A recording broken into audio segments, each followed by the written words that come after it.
ইটাহার শহরের অন্যতম ব্যস্ত এলাকা চৌরাস্তা মোড়। প্রতিদিন হাজার হাজার ছোট বড় যানবাহনের চাপ সামলাতে কার্যত নাজেহাল অবস্থা তৈরি হয় 12 নম্বর জাতীয় সড়কে।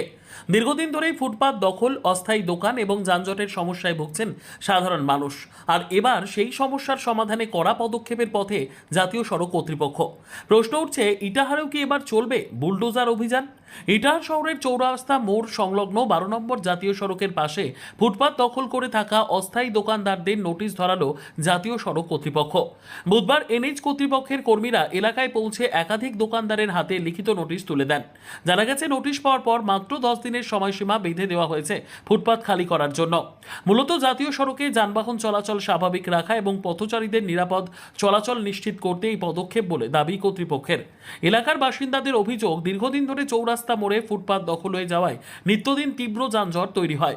বিশেষ করে স্কুল কলেজের সময় ও সন্ধ্যের ব্যস্ত সময়ে পরিস্থিতি আরও ভয়াবহ আকার নেয়। অনেক সময় রাস্তার ওপরেই দাঁড়িয়ে থাকে দোকান, যার ফলে পথচারীদেরও সমস্যায় পড়তে হয়। অন্যদিকে নোটিশ পাওয়ার পর চিন্তায় পড়েছেন ছোট ব্যবসায়ীরা। তাদের বক্তব্য, বছরের পর বছর ফুটপাতে ব্যবসা করেই সংসার চলে। হঠাৎ করে উঠে যেতে হলে বিকল্প জায়গা কোথায় মিলবে তা নিয়েই দুশ্চিন্তায় রয়েছেন তারা।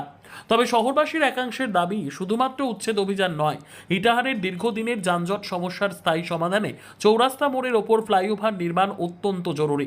তাদের মতে ভবিষ্যতে যানবাহনের চাপ আরও বাড়বে, তাই এখন থেকেই বড় পরিকল্পনা নেওয়া প্রয়োজন।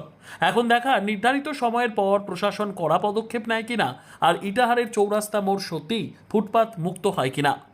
বলছি দাদা, এটা কিসের নোটিশ হচ্ছে? এটা আমরা ন্যাশনাল হাইওয়ের মাধ্যমে আমরা এখানে নোটিশ দেওয়ার কাজ চলছে। এখন আমাদেরকে নোটিশ দিয়েছে রাস্তার, যেটা এনএচের প্রপার্টির মধ্যে যারা টেম্পোরারি দোকান এগুলো সব বসে আছে, তাদের উদ্দেশ্যে আমরা একটা নোটিশ ইস্যু করছি। এটা কাজটা কতদিনে আরম্ভ হতে পারে? কাজ বলতে যে আপনার কাজ না, এখন আপাতত নোটিশ ইস্যুটা চলছে এখন। এবার আপনার মাইকিং করবে, মাইকিং করার পরে আপনাকে ডেট দেবে, তারপরে আপনাদের সরে যেতে পারবে ডেটের। আমরা বাগসারাই টোল প্লাজায় স্টাফ আমরা, আমাদের যে পেট্রোলিং অফিসার। আচ্ছা, এটা কি ফ্লাইওভার হওয়ার সম্ভাবনা আছে? এখন আমাদের কাছে ওরকম ইনফরমেশন নেই আমাদের, কিন্তু আমাদের এখন নোটিশের উদ্দেশ্যে আমরা নোটিশ দেওয়ার কাজ চলছে এখন আমাদের। কিসের নোটিশ? এই তো রাস্তা ডিপার্টমেন্ট দিয়েছে, সরতে হবে। যাবেন কোথায়? যাবো যে কোথায়, ওটা তো ভাবার চিন্তা করছি। আর এমনি তো জায়গা নাই। আপনার নাম? নাম আমার নবেদ আলী।